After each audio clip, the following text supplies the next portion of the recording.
Oh.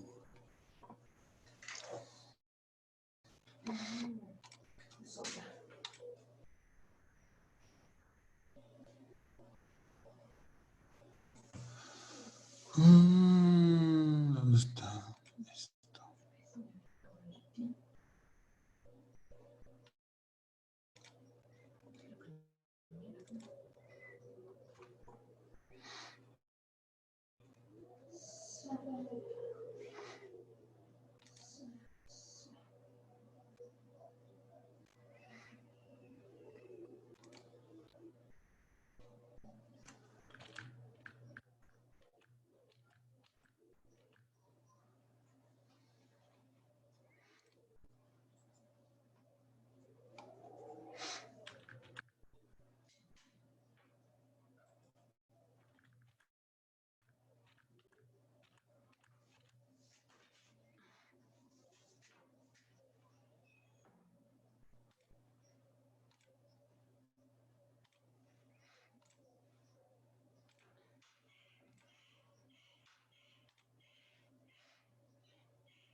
Ya voy a empezar, ¿eh?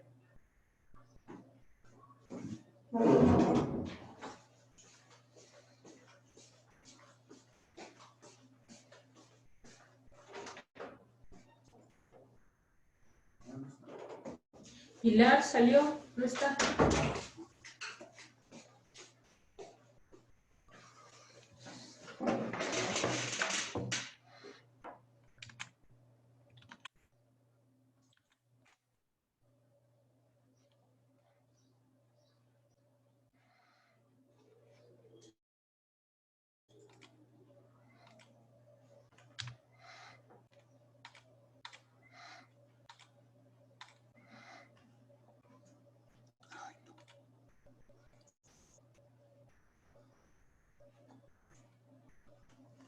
Ay, ¿dónde está?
Hola, Hola, hola, buenas tardes.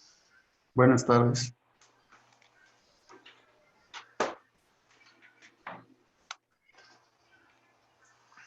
¿Sí se ve la presentación, el principio de la presentación? Sí, Muy bien. Bueno, entonces vamos a continuar con esta charla acerca de lo que yo llamé evolucionar la economía, que es una perspectiva. Por la brevedad del tiempo, pues no es posible, pues algo que pueda tener implicaciones tan profundas, pues verlo solo en 2 horas. Pero sí es cambiar un poquito el enfoque para que todos juntos podamos encontrar, si no en este momento, pues a lo largo de nuestra vida y de la convivencia que tengamos con otros especialistas, de plantear alternativas a la manera en cómo puede evolucionar la economía. Bueno, aquí lo que quisiera es regresar un poquito a las gráficas que yo estaba viendo en World Values, que me dijeron que no se vieron anteriormente.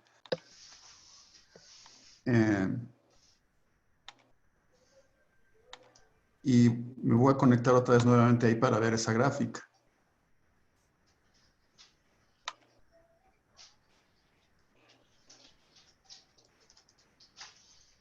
¿Sí se ve la página?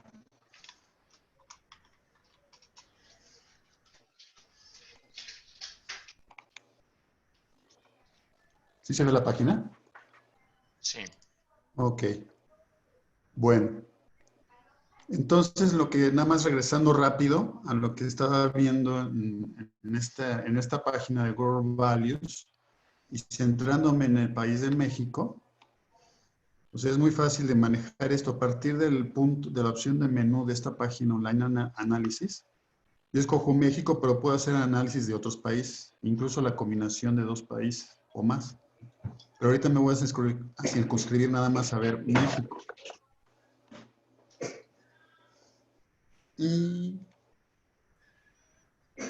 aquí está la lista de los valores que estábamos revisando la vez pasada, que son la importancia en la vida de la familia, de los amigos, el tiempo de ocio, política, trabajo y religión. Ahorita nada más voy a regresarme a ver, por ejemplo, la familia, que es para sustentar lo que sigue, ¿verdad? Que prácticamente como importante para la vida, la familia sigue siendo algo muy importante. Casi el 100% de los encuestados pues dijeron que es sumamente importante la familia para la vida, ¿no?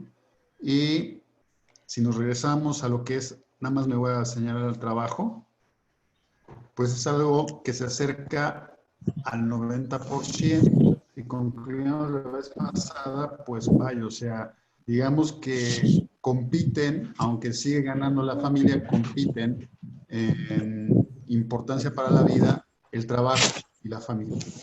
¿Ah? Bueno, aquí en lo que nos habíamos quedado la vez pasada y regreso a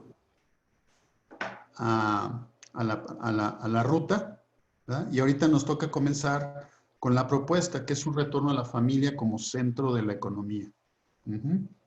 Esta es la parte más larga. Podemos decir que es la que está más llena de conceptos, Entonces es bueno que esta la presentemos al principio de la sesión, ¿no? Porque sí es la más larga y es la más densa en conceptos, ¿no? O sea, ya la propuesta, que es concretamente un retorno a la familia como centro de la economía. La familia como centro de la economía. En congruencia con la perspectiva de los hechos de Gary Becker y con lo que he visto en World Values Survey, se puede decir que lo que ocurre en las familias no es un asunto privado, ¿verdad? O sea, Gary Becker nos está presentando que la familia, la manera en que se estructura, las decisiones que se toman dentro de la familia, cuántos hijos tener, cada cuándo, qué educación les voy a dar, ¿verdad? ¿Les voy a dejar herencia o no les voy a dejar herencia en las familias que tienen facultades, ¿no? De pensar en eso, ¿no? De que le pueden dejar una herencia a la familia, ¿verdad? Esas decisiones influyen en la economía y por lo tanto, desde Gary Becker se puede afirmar, pues no es un asunto meramente privado, ¿verdad? Sí tiene implicaciones públicas, sí tiene implicaciones en la sociedad. Y respecto a World Value Survey, ¿qué nos está diciendo? O sea, es una percepción de valor, pero a fin de cuentas es una percepción de valor generalizada, que la familia es muy importante y que lo que espera la gente en su vida es de que, pues, vaya, o sea, tiene la expectativa de que la convivencia familiar le va a generar el principal factor de felicidad en su vida, ¿verdad? Entonces, si es una opinión generalizada, tampoco podemos otra vez reducir los temas familiares a asuntos privados. Tiene implicaciones públicas. Y por otro lado, podemos ver que el tiempo dedicado a la familia, que es lo más importante en la vida, y al trabajo, que también es importante, pero no tanto como la familia, es un recurso escaso, ¿verdad? Ese tiempo que se divide entre la familia y el trabajo es escaso. Y como habíamos dicho la vez anterior, pues vaya, justamente la economía es la ciencia de la escasez. Y desde esa perspectiva, pues es válido hacer un análisis económico, o sea, un análisis desde la sociedad de lo que es la familia, el tiempo que se le dedica a ella, los recursos que se generan en la familia, los recursos que se consumen en la familia, ¿no? Y aquí dejo abierta una pregunta. ¿El tiempo es un valor o es un instrumento? ¿En qué sentido? Pues vaya, o sea, lo podemos ver como instrumento el tiempo, ¿verdad? Mi tiempo es mío y yo decido para qué lo uso, ¿de acuerdo?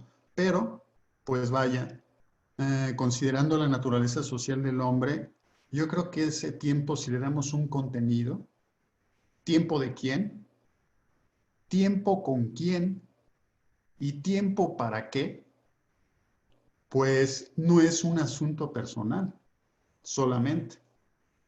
Obviamente todas las decisiones son personales, pero en esas decisiones estoy considerando pues a toda la gente que me rodea,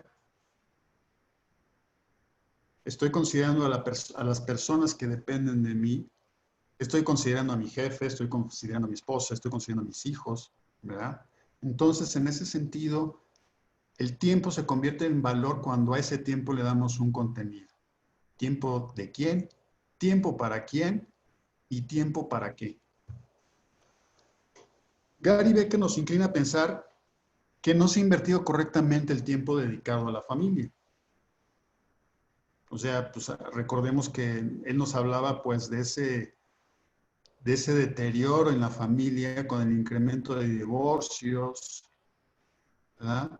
Ahora, con lo que vimos la vez pasada, no quiero que se piense pues que yo considero que la incursión de la mujer en el trabajo profesional, en la política, ¿verdad? En las grandes decisiones sociales o culturales, sea malo o no. Simplemente estoy consignando como hecho, así como lo hace Gary Becker, ¿verdad? O sea, ha habido un cambio en la conformación de los agentes laborales y vemos pues que cada vez hay más mujeres, incluso mujeres con hijos pequeños, se dedican profesionalmente y hasta de tiempo completo al trabajo. Pero en ese balance que debemos de guardar entre la familia y el trabajo, pues por lo dicho por Gary Becker, podemos suponer que en ese intento de balanceo de familia y trabajo, la familia está perdiendo, ¿verdad? Incremento de divorcios, o sea, más hijos que crecen solos porque los padres están trabajando, ¿verdad? ¿Y por qué están trabajando? Porque así está estructurada nuestra economía. Eso es a lo que voy con toda esta plática, ¿verdad? Es a una de las cosas a las que quiero llegar. Si los padres están ausentes, la razón más común por la cual los padres se ausentan de sus hijos es el trabajo. Entonces, algo está pasando ahí. Y la estructuración del trabajo, los regímenes de trabajo, pues casi podemos decir que están dictaminados por las estructuras económicas. Entonces, todo eso nos hace ver, la familia no es un asunto privado, es un asunto económico. Que no sea privada el asunto de la familia, que no sea privado el asunto de la familia y que tenga impacto en la esfera pública, no le hace perder a la familia su dimensión privativa.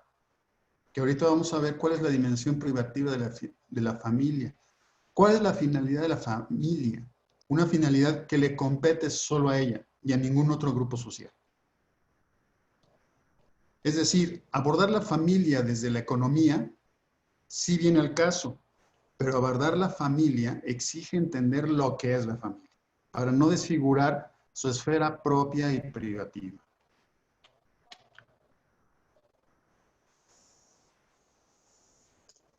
Si alguien me quiere interrumpir, adelante, ¿eh? La familia como centro de la economía, seguimos en este mismo punto. Aquí me hizo saber Julián, con el planteamiento que me hizo, o sea, con la retroalimentación que me dio de lo que estábamos planteando, justamente este punto, ¿verdad? La persona tiene dos dimensiones y las dos implican mutuamente como las dos caras de una moneda, ¿verdad? La cara de una moneda no puede ser sin la cara de la otra moneda. ¿Cuáles son esas dos dimensiones que se implican mutuamente en la vida de la persona? La dimensión individual y la dimensión social, ¿verdad? Y esta dimensión social me hace recordar esa frase o ese término que usó Kant como el inevitable influjo recíproco. O sea, Kant dice, no tenemos más remedio que influirnos mutuamente. Es parte de la naturaleza que nos influyamos mutuamente, ¿verdad? Desde que el niño es concebido, pues se implican mutuamente madre e hijo, ¿verdad? Ya desde la concepción. El niño dentro del seno materno puede vivir sin la madre y la madre vive con el niño que tiene en el vientre, ¿verdad? Y en la familia, pues hay un inevitable influjo recíproco. En toda relación social hay un inevitable influjo recíproco. Es algo que no podemos evitar, ¿verdad? El Robinson Crusoe, pues no existe. Por lo menos, si existiera, podemos decir que es un caso patológico. Su dimensión social, la dimensión social, no nos permite vivir solos. Si es tomada una decisión, hasta Robinson Crusoe se benefició de lo que hicieron otras personas en su isla. Se benefició de la madera del barco que encalló, se benefició de las cosas que encontró dentro del barco, ¿verdad? No estaba totalmente aislado. Bien, una vez entendido esto, que si la persona tiene dos dimensiones, la individual y la social, ¿verdad? No las podemos romper, como no se pueden separar las dos caras de una moneda. ¿Qué es el hogar? ¿Qué tiene que ver esto de la dimensión social e individual con el hogar? Justamente lo vamos a ver ahorita, que en donde se da de manera más intensa las dos dimensiones, la persona como individuo y la persona como sujeto de convivencia social, en donde se da más intensamente, donde se viven más intensamente estas dos dimensiones, es en el hogar. Por eso es muy importante estudiar más a la familia. ¿Qué es el hogar? Hay una frase que a mí me gusta mucho, que dice, el hogar es el lugar al que se vuelve. ¿Ah? ¿Qué quiere decir esto? Que cuando yo estoy fatigado, ¿a qué lugar donde yo quiero regresar después de haber trabajado duro? Ese es mi hogar. Aquel lugar donde voy a encontrar esas personas que me pueden apapachar después de una larga jornada de trabajo, ese es mi hogar. Las personas que quiero, por las cuales vivo, las cuales son mi razón de vivir, ese es mi hogar. ¿Verdad? Y ahí en ese hogar es donde se llevan a su máxima expresión la dimensión individual y la dimensión social. ¿Verdad? Ahí se viven de manera máxima.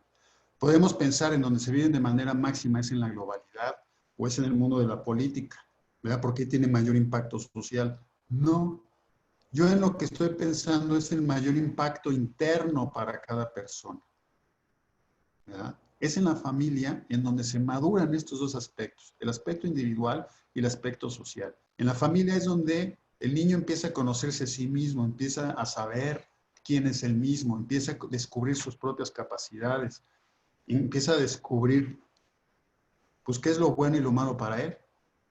Pero esto lo hace en convivencia familiar.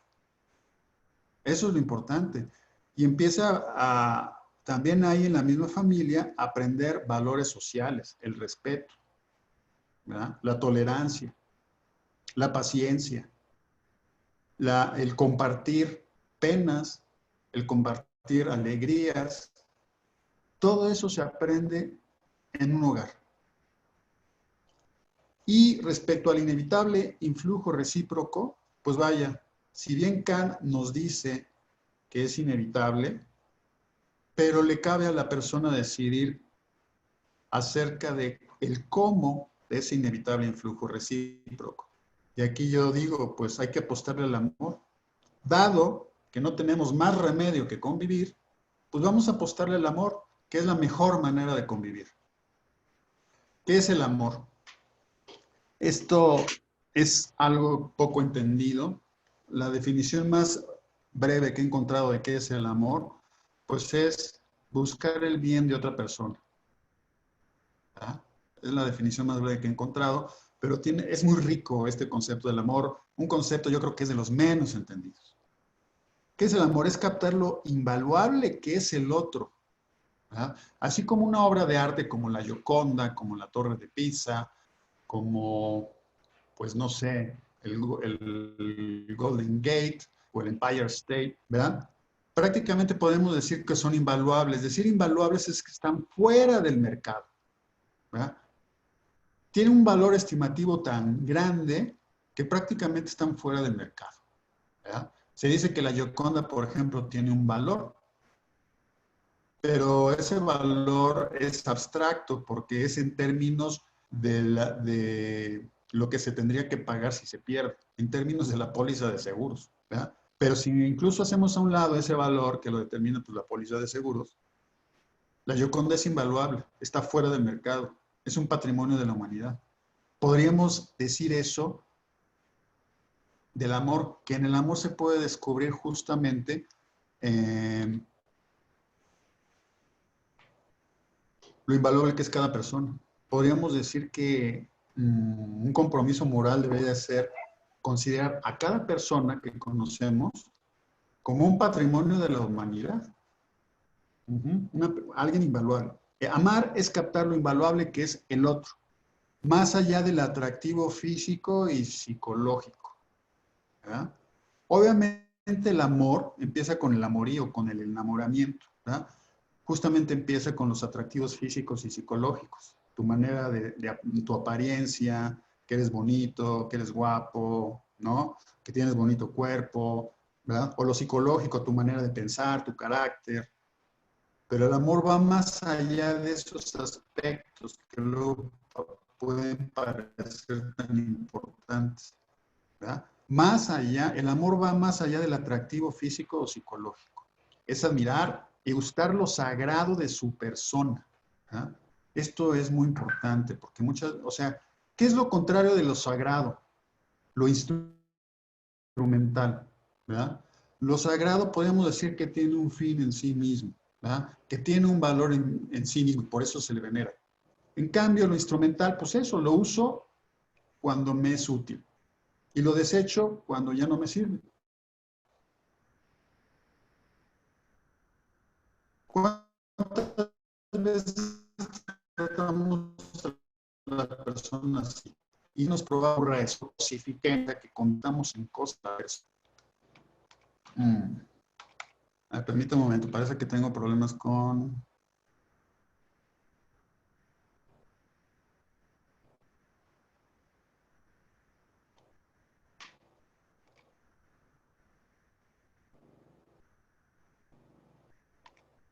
A ver, espero que con haber quitado la cámara esté mejor la señal. Bien. Entonces, la persona es algo sagrado. Amar es abandonar la imperiosa necesidad de poseer al otro. Si hay algo que es totalmente opuesto al amor, es poseer a la persona. Son dos cosas totalmente distintas. Poseer a la persona es tratarla como si fuera de mía, como si fuera una cosa, ¿verdad? Como si fuera de mi propiedad. ¿Verdad? Este concepto del amor nos está diciendo que es todo lo contrario, ¿verdad? Es dejarse poseer para darse. Más bien el amor es eso, es dejarse poseer para darse. ¿verdad? O sea, en el sentido, no de pedirle a la otra persona que me domine, que me convierta en propiedad suya, sino que yo me entrego totalmente a él. ¿verdad? El amor tiene que ver con la entrega. ¿verdad? Todo lo contrario de lo que ocurre en los valores primordiales de la economía, que ahí es un dar para recibir. En el amor es un dar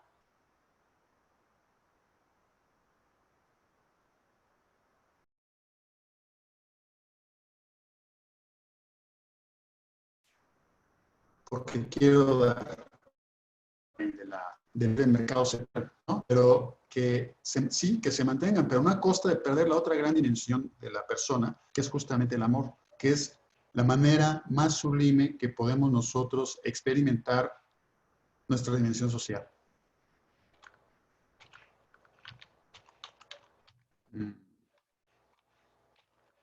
Está. Esto que está aquí en esta página se lo debo gracias a un pensador, a un filósofo judío. Es filósofo, pero aparte de judío, pues él fue de nacimiento polaco y pues su vida intelectual la vivió en Francia. Y tiene pocos años de haber muerto. Él dice, digo, no es que lo diga él, pero más o menos esto que estoy poniendo está de acuerdo al pensamiento de Manuel Levinas. Dice, la ternura es una manifestación de este amor que se libera del deseo de la posesión egoísta. Nos lleva a vibrar ante una persona con un inmenso respeto. Estoy subrayando respeto. Con un cierto temor de hacerle daño o de quitarle su libertad. Se subraya libertad. El amor es contemplar al otro en su belleza, que existe más allá de mis necesidades. Esto me permite buscar su bien. También cuando sé que no puede ser mío o cuando se ha vuelto físicamente desagradable, agresivo o molesto. Sobre todo el pensamiento utilitario, pues borronearía este renglón. ¿verdad? Si una persona es físicamente desagradable, agresiva, molesta, pues no queremos saber nada de ella, y menos si nos casamos con ella, o menos si es uno de nuestros hijos, o menos si es uno de nuestros padres. Pero el amor, ¿qué nos dice? ¿verdad? O sea, que busquemos su bien. ¿verdad? Esto no quiere decir que sonramos ante una cara fea, no. Pero sí podemos sonreír lo que está detrás de esa cara fea. Podemos sonreír ante lo que está detrás de ese rostro. ¿verdad? ¿Cómo ha llegado al momento actual? Lo que buscamos es el bien de toda persona. Eso es amar, buscar su bien, independientemente de que me resulte desagradable o agradable esa persona. Quiero buscar su bien. Si estoy buscando su bien, la estoy amando, aunque no sienta bonito. Del amor por el cual a uno le es grata a otra persona depende que le dé algo gratis. ¿verdad? Ese es el punto de total oposición frente a los valores económicos. ¿verdad? Te doy porque me das, y el amor habla de que pues, es el ámbito en donde se da algo gratis, no más porque sí, no más por tratarse de ti, te doy esto. Ajá. Bien. Así como es importante el trabajo y es importante la familia, ¿verdad? Es importante también el amor y es también importante, pues vaya, o sea, un mercado de competencia. Lo importante es de que ninguno desborde a tal grado que haga desaparecer la otra dimensión, ¿verdad? El problema que tenemos en nuestra cultura moderna, que tenemos tanta prisa, que vamos atropellando las cosas. Y desafortunadamente en ese ir atropellando las cosas, muchas veces vamos atropellando el amor. Y precisamente se trata de encontrar una economía que nos ayude a que eso no pase. Ahora, regresando al impacto en la esfera pública que tiene la familia, ¿verdad?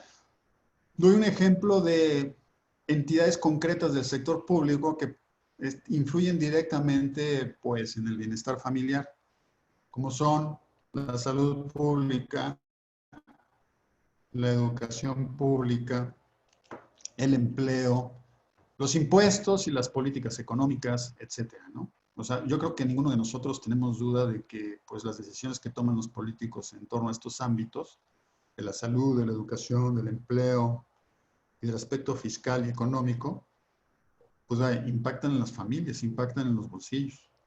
Y eso lo saben los políticos. Y sobre todo están más conscientes de ello los políticos cuando están en campaña. Cuando ya no están en campaña, como que se les olvida. ¿Ah? O sea, qué bueno que piensen en eso, pero ojalá y lo pensaran no solo durante su campaña. Sería muy padre que lo pensaran también durante su gestión administrativa. Bien. Y abajo se dice, si la familia es lo más importante, necesita defenderse y conservarse su ámbito privativo, pero al mismo tiempo no es autosuficiente. Solo resta que la intervención de la economía y el Estado sobre la familia sea de índole subsidiaria. Perdón, me voy a regresar un poquito a los subrayados, o sea, justamente para hablar de esto, ¿no? ¿Cuál es el ámbito privativo de la familia? O sea, algo que solo, digamos que es el lugar ideal para que se desarrollen qué cosas. Eso es lo que le llamo el ámbito privativo de la familia. Justamente son las cosas que subrayé en las diapositivas anteriores a las que estoy regresando ahorita. O sea, la familia es el ámbito propicio para madurar en el amor, para entender quién es el otro, para entender lo que es lo sagrado de la persona, para entender lo que significa y el sentido que tiene darse. Solo en la familia, en un hogar, se aprende bien esto. Hay excepciones, pero no hablemos ahorita de las excepciones, pero el lugar ideal para aprender el amor, el sentido del otro, el sentido sagrado de la persona, el sentido de darse, se aprende en el hogar. Y aquí estoy señalando otras cosas que subrayé. ¿Dónde se aprende el respeto? ¿Dónde se aprende a amar la libertad? No solo la mía, sino la de los demás. En la familia. ¿En dónde aprendo que la persona por sí misma es bella? ¿En dónde aprendo que vale la pena dar algo simplemente por amor? ¿En dónde aprendo eso? Por eso digo que la familia, su ámbito privativo es este, el del respeto, el de la libertad, el de la belleza, el de lo sagrado de la persona. Ese es el ámbito privativo en donde se madura todo esto. Bien, regresando acá, otra vez vuelvo a la conexión. Esta es importante. Es muy importante la familia, pero no es autosuficiente. ¿Verdad? O sea, sí necesita de las esferas más amplias de la sociedad para mantenerse sana. Una familia aislada, pues casi podemos decir que no sobrevive. Ajá. No es autosuficiente, o sea, no, por sí misma no tiene todo lo que necesita. Necesita de la sociedad para hacerse todo aquello que le permite desarrollarse. ¿Verdad? Entonces sí se necesita la intervención de la economía y del Estado sobre la familia. Pero ¿de qué manera debe ser esta intervención de la economía y del Estado sobre la familia? Justamente para no invadir su ámbito privativo. Tiene que ser una intervención de tipo subsidiaria. Es importante entender esta palabra, ¿verdad? O sea, la intervención de lo económico y de lo estatal debe ser de tipo subsidiaria, ¿verdad? para mantener íntegro el ámbito operativo de la familia. Y aquí pongo un largo párrafo en donde se trata de poner qué significa la subsidiariedad. Todas las sociedades de orden superior deben ponerse en una actitud de ayuda. Eso es lo que significa justamente subsidium en latín. Por tanto, de apoyo, de promoción, de desarrollo. Eso significa subsidiar, dar apoyo, promover, desarrollar. Eso es subsidiar. ¿Verdad? Y este subsidio respecto a las sociedades menores. Podemos decir en este sentido, pues vaya, las sociedades mayores pues son la economía y el Estado. ¿Verdad? Y las sociedades menores pues son las sociedades que están dentro de la economía, dentro del Estado. Y entre ellas figura precisamente la familia, como una sociedad menor. De este modo, los cuerpos sociales intermedios, entre ellos la familia, pueden desarrollar adecuadamente las funciones que les competen sin deber cederlas injustamente a otras agregaciones sociales de nivel superior, estamos hablando de la economía del Estado, las que terminarían por ser absorbidos y sustituidos y por ver negada en definitiva su dignidad propia y su espacio vital. ¿Ah?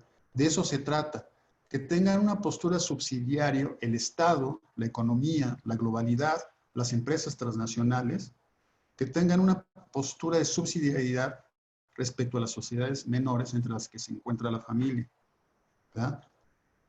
En respeto de su propia dignidad, en respeto del espacio vital de esa sociedad menor, de esa familia, de ese hogar. Y el problema que tenemos ahorita es de que muchas veces no se cumple esto, ¿verdad? Lo que decíamos al principio de la presentación de hoy, que pues vaya, o sea, conocemos yo creo muchos casos, ya hablábamos de la ausencia de los padres por el trabajo, ¿verdad? Y pues vaya, o sea, yo tengo la experiencia de platicar con amigos que trabajan en transnacionales y que muchas veces pasa esto, ¿verdad? Que descuidan a la familia porque el trabajo no les permite convivir con su familia, que los llaman incluso sábados y domingos, ¿verdad? Entonces, como les digo, si la familia es lo más entrañable, ¿por qué se le castiga tanto? Sobre todo por la actividad económica.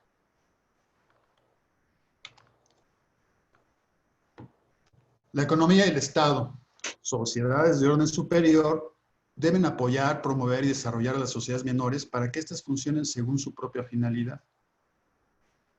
La justicia de la economía y el Estado debe ser medida en términos de su ayuda a la justicia en las sociedades menores, principalmente la familia. No se trata de hacer una revolución, ¿verdad? Abajo la economía, abajo el Estado y viva la familia. No, no se trata de eso. Por eso la presentación se llama evolución, no revolución. Es una evolución de tal manera que cada entidad social tome su lugar sin invadir la jurisdicción de otros grupos sociales, ¿no? La economía en su lugar, a lo suyo, el Estado en su lugar, a lo suyo, ¿verdad? Y como la familia es por esencia dependiente, ¿verdad? Y al mismo tiempo su ámbito privativo es tan importante para la maduración de la persona, no cabe más que concluir que la economía y el Estado deben ayudar a la familia, no intervenir la familia, no suplirla, como pasó en los regímenes comunistas, que el Estado era el que educaba a los hijos, no los padres. Ese fue un extremo opuesto y que ya se dio en la historia, ¿verdad? En la Unión Soviética, los niños cuando llegaban a los 5 años se los quitaban las madres y se los llevaban de tiempo completo a educarlos, el Estado, ¿verdad? Ese es un extremo que debemos evitar, pero hay muchos puntos intermedios que también debemos evitar, ¿verdad? Lo importante es que reconozcamos esta importancia de la familia y que, pues, si el niño crece maduro en la familia, va a ser un buen ciudadano, va a ser un buen empresario, ¿verdad? Va a ser un político consciente del bien común, etc. Se verifica la justicia en las sociedades menores cuando cumplen cabalmente sus funciones propias, ¿verdad? O sea, hablando de la justicia que se debe practicar en la familia, que se debe practicar en la empresa, que se debe practicar en un despacho de abogados, que se debe practicar en un despacho contable, en un taller, ¿verdad?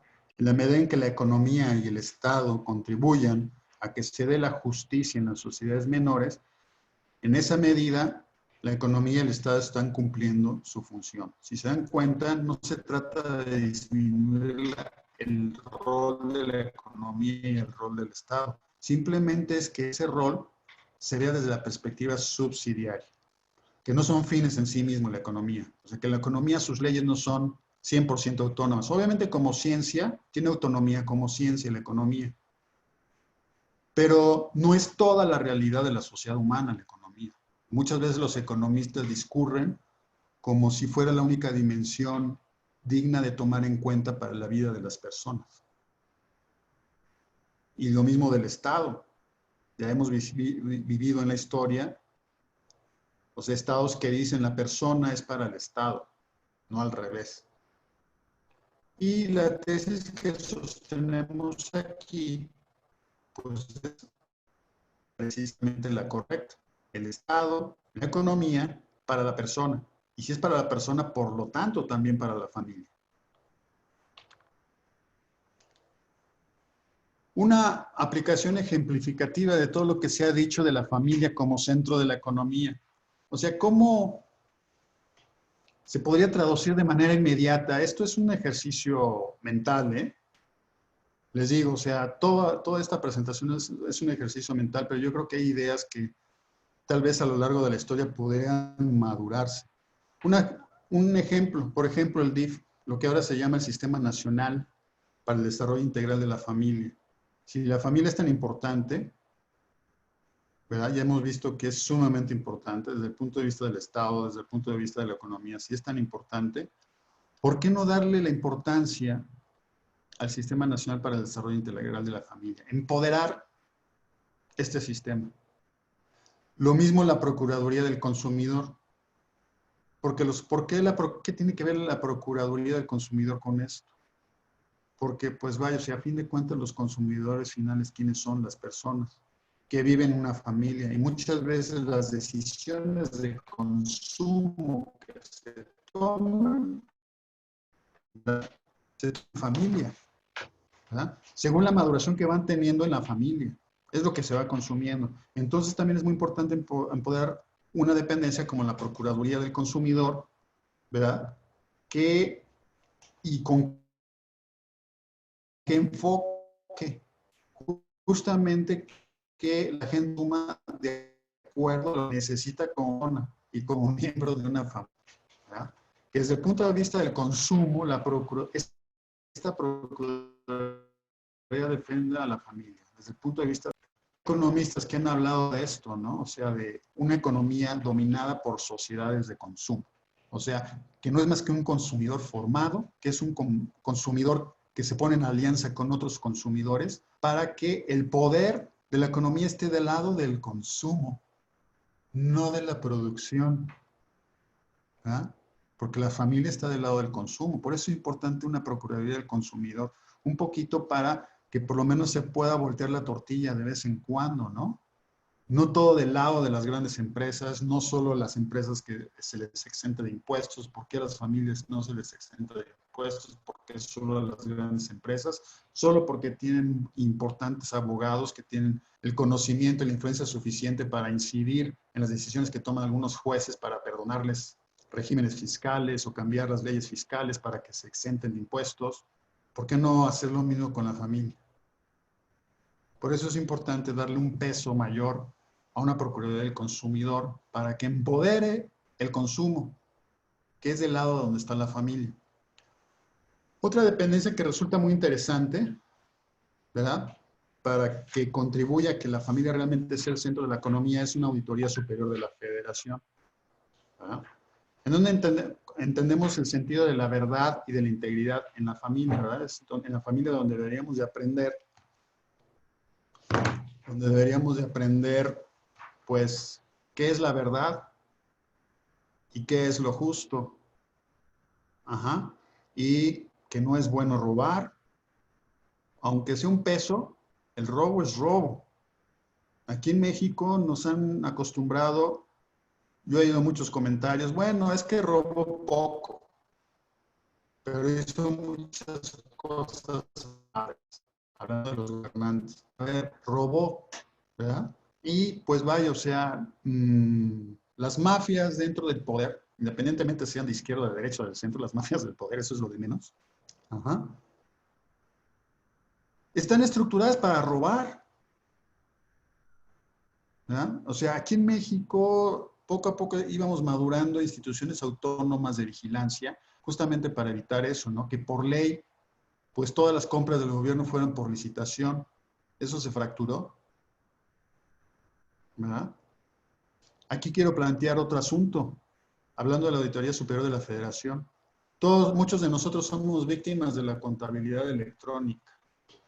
Gracias a la contabilidad electrónica que el SAT impuso a los contribuyentes, pues vaya, o sea, el SAT está en las posibilidades de saber hasta si, qué fue lo que compré con un peso, hasta ese detalle, ¿verdad? ¿Cuánto me costó el tornillo que compré el mes pasado? O quizás hasta la semana pasada, ¿no? El SAT ya tiene toda la información, por lo menos toda la información de la economía cautiva. Yo sé que hay mucha economía informal en México, eso lo entiendo, ¿no? Pero hablando de los contribuyentes cautivos, o sea, estamos agarrados del cuello desde el punto de vista de toda la información que estamos obligados a entregarle al SAT. Ajá. Y esto es posible gracias a un invento llamado contabilidad electrónica, documentos electrónicos, CFDIs, etc. ¿Ah?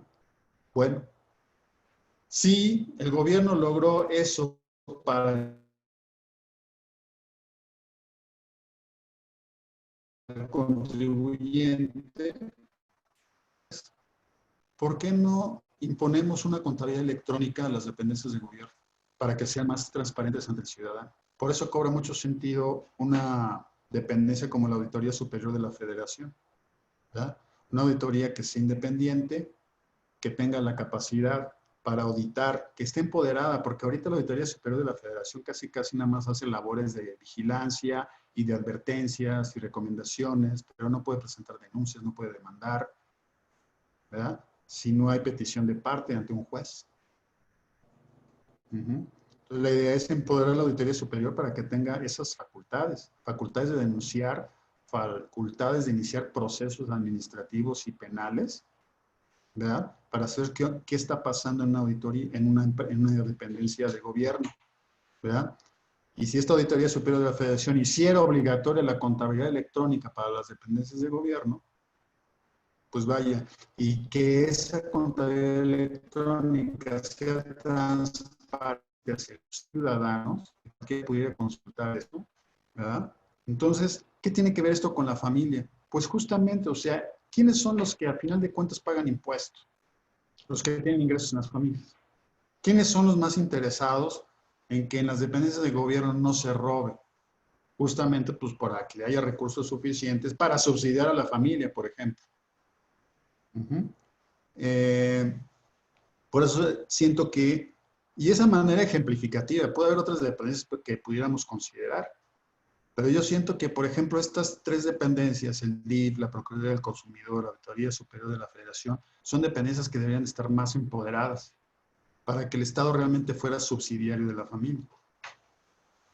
Estas dependencias deben estar posicionadas como prioritarias en las estrategias de políticas públicas, ¿verdad? Y esta prioridad debería reflejarse en el presupuesto, ¿verdad? Que tuvieran un gran presupuesto, pues el DIF que tuviera un muy buen presupuesto, la Procuraduría del Consumidor, un buen presupuesto de la Federación, ¿verdad? Sin dinero no baila el perro. Entonces, la prioridad de estas dependencias debería reflejarse en el presupuesto de los gobiernos.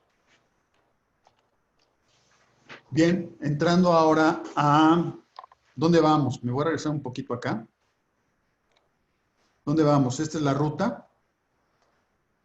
Pues podemos decir que ya terminamos este tema. Un retorno a la familia como centro de la economía. Espero que se haya entendido por qué pongo en la ruta esto, ¿no? La familia como centro de la economía. Es posible, o sea, no es necesario hacer una revolución, solo hace falta un poquito de, como dicen los políticos, un poquito de voluntad. Es lo que se necesita para que evolucionen las cosas para bien de la gente. ¿No? Y como reflejo de esta idea de la familia como centro de la economía, es necesario también pensar en algo que yo he llamado la inversión de la pirámide fiscal. Ajá. Que básicamente podemos entender qué es esto de la pirámide fiscal respondiendo a estas preguntas. ¿Cuál es el nivel de gobierno más cercano a las comunidades y a las familias? Por ejemplo, yo se los estoy dejando para que los vayan viendo qué respuesta pueden tener cada una de estas preguntas. ¿En qué nivel de gobierno hay más posibilidad de que el gobernante conozca a su electorado y sus necesidades y esté cerca de ellas? ¿En qué nivel de gobierno es más probable de que el gobernado conozca al candidato y a su familia y a sus bienes? ¿En qué nivel de gobierno? ¿En qué nivel de gobierno es más fácil que haya rendición de cuentas y revocación de mandato?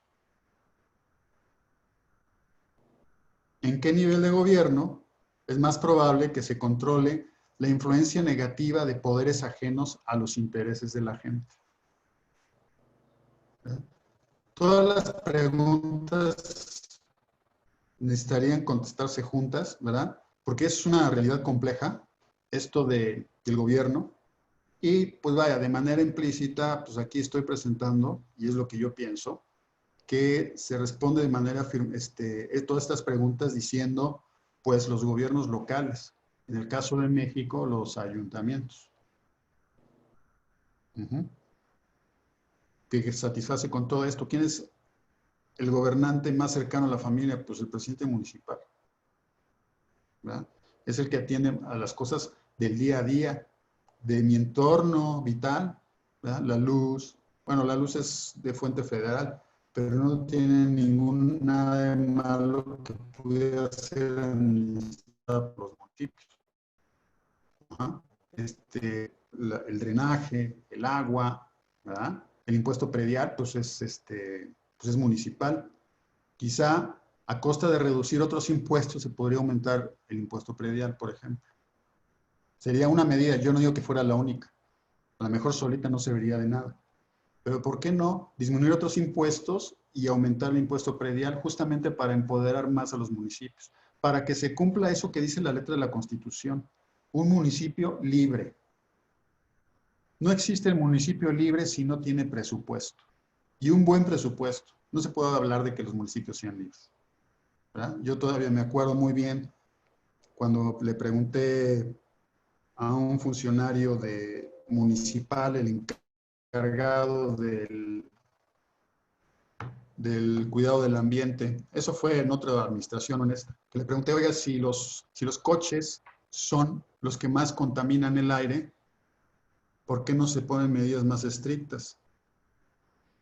¿Por qué no? Una segunda pregunta que le hice fue, ¿por qué no se promueve el transporte público? Que realmente sea cercano, que sea eficiente, que sea puntual. ¿Por qué no se invierte en eso? Y lo que me contestó este funcionario del gobierno municipal, eso le toca al gobierno del estado. Y ya, no me dijo más, ¿verdad?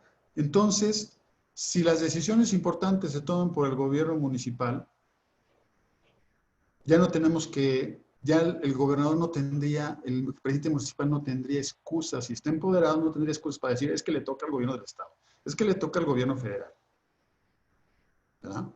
Bueno, y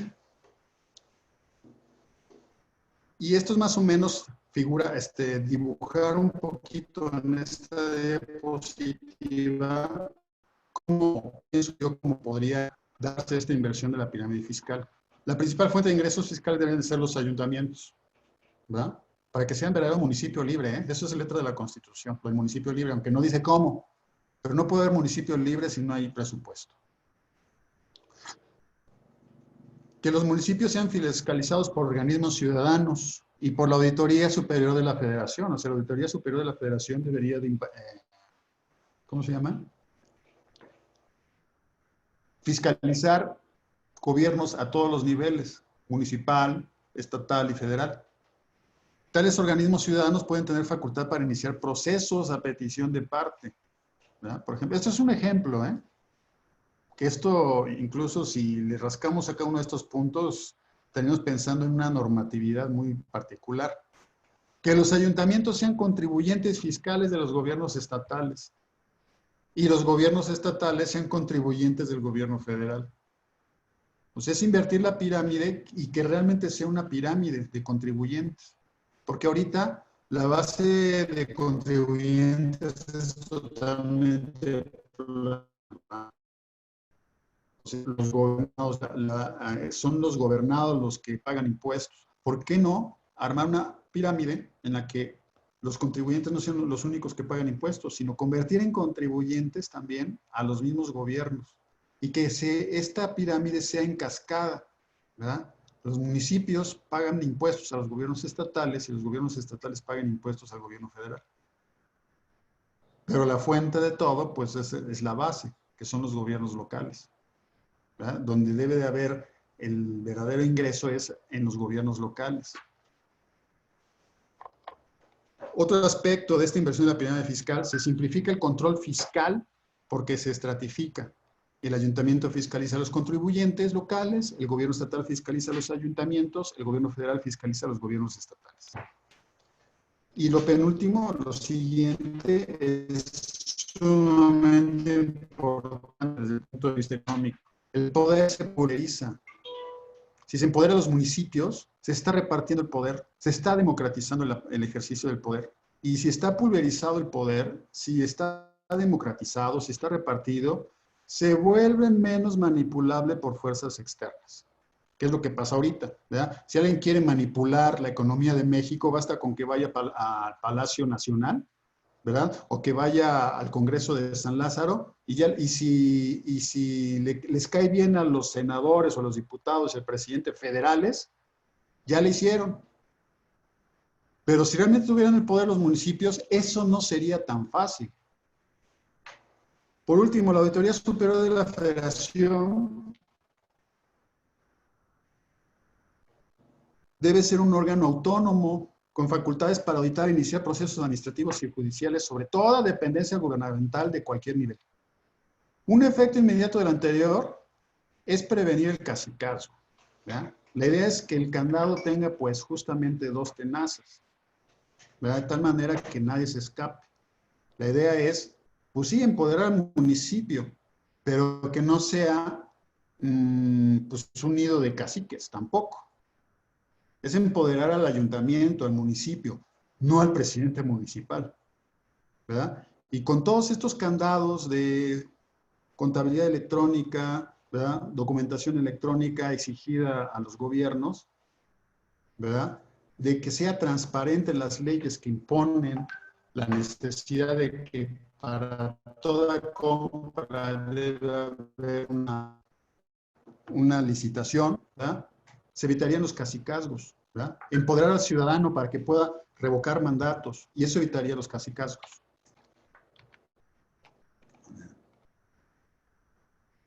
Vamos a ver.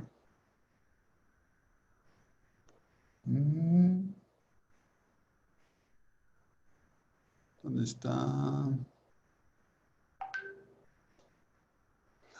Ya perdí esto.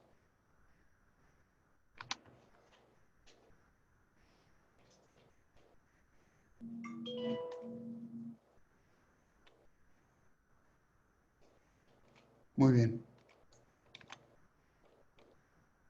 Perdón. Ya para terminar, porque ya se nos está acabando el tiempo.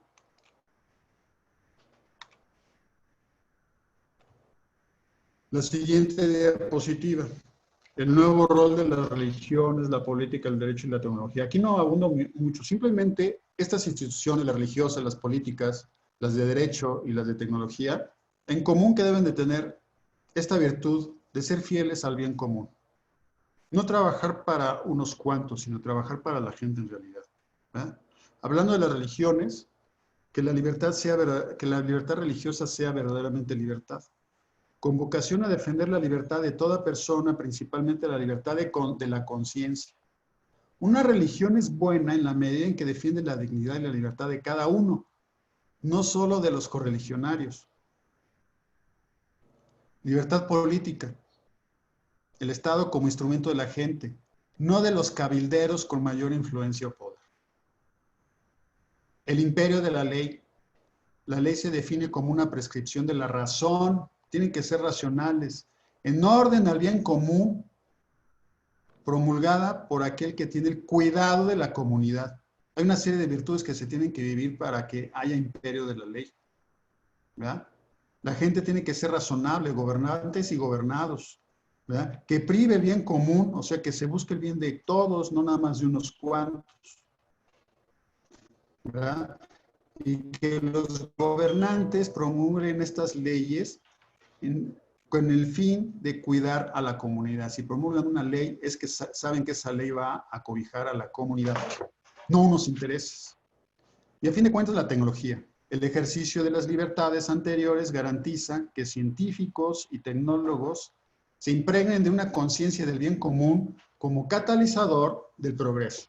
O sea, no se trata de frenar el progreso, sino de catalizarlo con una conciencia del bien común, ¿verdad? Y por último, la última diapositiva. Entonces, la economía y el Estado, principalmente la economía, que es de lo que estamos hablando, es subsidiaria. ¿Qué significa?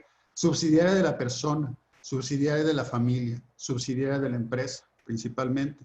Porque es en estas tres dimensiones en donde, pues vaya, o sea, la madurez de la persona se da, donde vive su día a día, en la familia y en la empresa. Subsidiaria con la que en la relación de lo local esté este último, o sea, lo global, no se convierta en anfitrión omnipresente, sino en huésped de cada localidad, ¿verdad? Porque ahorita, cuando llega a un lugar, una empresa global, llega como si, y se porta como si fuera el anfitrión. Y los que viven localmente o los negocios locales se convierten en huéspedes. Yo no soy globalizador, pero yo creo que hay que moderar luego la ambición de las empresas transnacionales, ¿no? Que es a costa incluso de acabar con la diversidad cultural. Y otra cosa que es muy importante, el trabajo doméstico subsidiado o remunerado y con goce de prestaciones laborales profesionales, ¿verdad?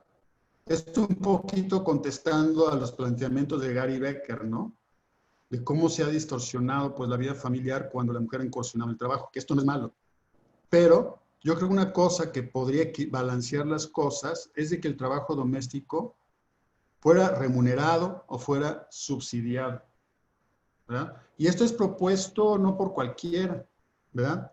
Esto yo he visto que lo ha propuesto un filósofo de la política que yo leo mucho, que es John Rawls, que es un filósofo de Harvard, ajá, que a pesar de ser agnóstico, o sea, opina lo mismo que la Iglesia Católica, que he visto que dice la Iglesia Católica. Yo he visto en textos de la Iglesia Católica el mismo pensamiento, la posibilidad de subsidiar o de remunerar el trabajo doméstico. Y aquí estamos hablando pues del papá o de la mamá que se quedan en casa y el otro se va a trabajar, ¿verdad? Que se revalorice el trabajo doméstico e incluso que tenga una medida económica. Y esto sería un aspecto muy importante para revalorar el trabajo que se hace en casa. Bueno, entonces, pues espero que haya sido de su gusto esta presentación. Regreso a la ruta para ver qué es lo que recorrimos. O sea, vimos pues, lo que es la perspectiva de la economía, qué es la economía, una brevísima historia de lo que ha sido el pensamiento económico desde los griegos hasta el neoliberalismo. Vimos los impactos económicos según Gary Becker, vimos una perspectiva de los valores de la familia como un valor en la página de World Values. Hoy me centré principalmente en la propuesta, que fue un retorno a la familia como centro de la economía, y como una herramienta para esto, hablé de la inversión de la pirámide fiscal, ¿verdad? Que se empodera a los municipios, y el rol que deben de tener las regiones, la política, el derecho y la tecnología, ¿verdad? Un rol que se debe de purificar, por decirlo de alguna manera, en términos de el bien común, no nada más de unos cuantos. Y el nuevo rol de la economía, del que ya hablamos al final, ¿verdad?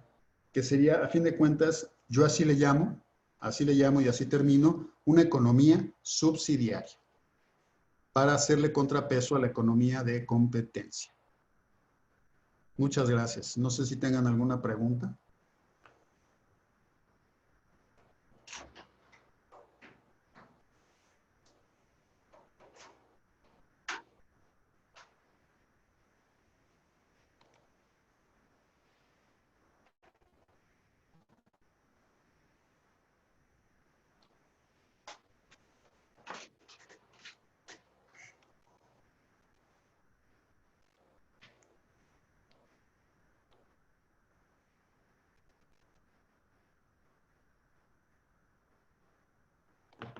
Hola.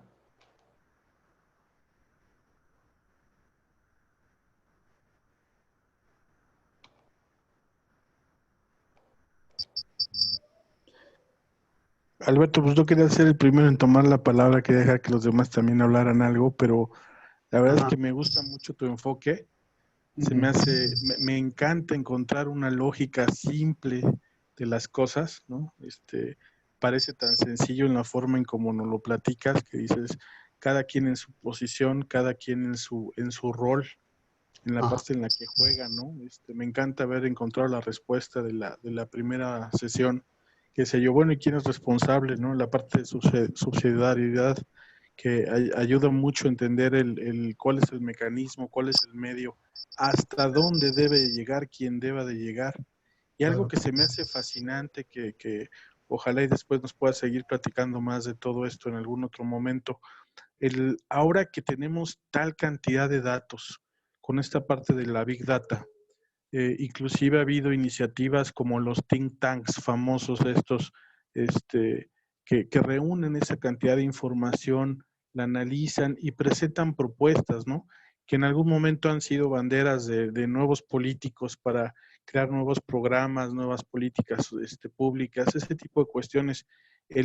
Creo que una parte de perspectiva de que en realidad todos empezamos a analizar datos y a tener mayor información para saber qué hacer. Y a lo mejor me quedo un poco siguiendo esta línea filosófica que nos das, que me queda muy claro en que cuando uno entiende, cuando uno llega a ese nivel de conciencia, hay que denunciarlo, ¿no? Comentábamos ayer con otro grupo de gente que entró aquí a tu reunión, el decir, bueno, les dieron un premio Nobel por analizar datos, por entender a la familia, entender las necesidades de la sociedad y denunciarlo, ¿no? Y decir, esto es algo que tenemos que ponerle atención.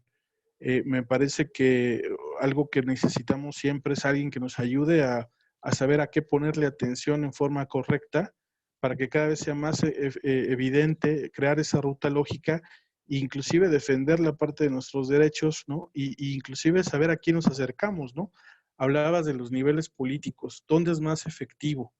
Yo veo lugares que están muy bien organizados, lugares en donde pues tienes una comunidad como en la escuela, que a lo mejor sí tienes cercano a algún diputado local, algún jefe de colonia, algún vecino que se encarga de la seguridad, y empiezas a ver cómo empieza a subir la información, y hay veces que el gobierno sí responde, no atiende una necesidad de esa forma, ¿no? Pero que siempre queda muy corto. Nos prometen mucho, nosotros no sabemos a dónde acudir para pedir ese tipo de apoyos, ¿no?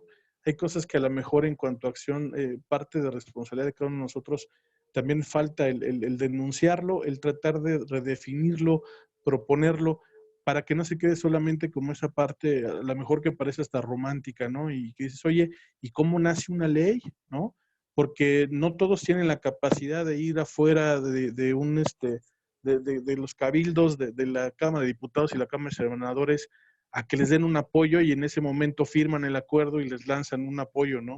Como decías bien, afectan esa parte económica o modifican esa parte económica, ¿no? Hay que ir entendiendo cada vez más cómo participamos, cómo pedimos, ¿no? De qué somos capaces. Inclusive tocaste un tema en la parte privada de la familia, del balanceo, ¿no? Esa parte de balanceo.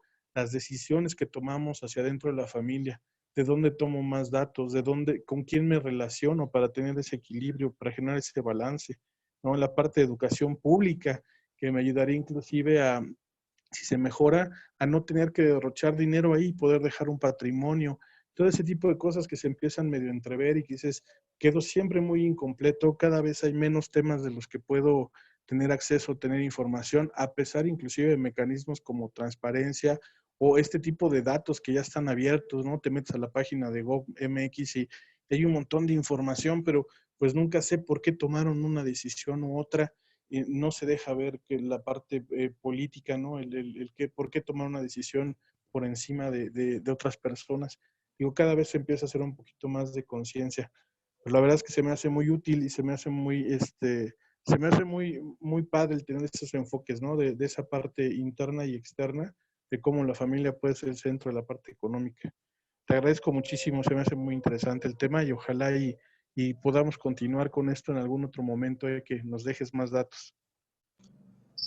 Sí, pues digo, el tema da para mucho, ¿no? Si se dan cuenta, pues ya podríamos profundizar cada uno de los puntos que tocamos aquí. Y algo, nada más quería mencionar lo que tú mencionaste, ¿no? O sea, que hay una necesidad en una comunidad, pues en una cuadra, en una colonia, ¿verdad? Se sube al representante de la colonia, y sube al cabildo quizá, ¿verdad? Y se pierde, ¿no? Pues que no se pudo, no se pudo. Entre más empoderes al presidente municipal, menos pretextos va a tener para hacerse a un lado o para escurrirse, ¿no? Porque dices, o sea, bueno, o sea, no nos haces caso, entonces revocamos tu mandato, ¿no? O sea, si se empodera a los municipios, también tiene que empoderarse el voto ciudadano. Y una manera de empoderarlo es de que realmente haya revocación de mandato, que haya rendición de cuentas. En cualquier momento, que no haya partidas secretas, que no existan las partidas secretas, porque todo recurso justo es público. Por el hecho de ser público, es contradictorio que haya partidas secretas en recursos públicos.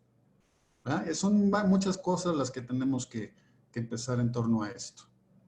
No sé si alguien más quiera externar su opinión.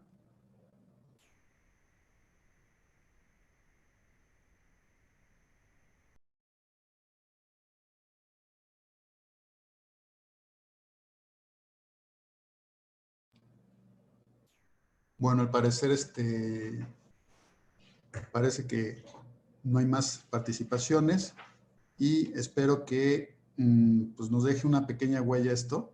Digo, me la va a dejar también a mí, porque estos son temas que he meditado por años inclusive, y yo lo que espero pues es poderlo profundizar en un curso pues más prolongado. Les agradezco muchísimo, muchísimo su atención. Gracias, hasta luego a todos. Gracias, adiós.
Entonces es este.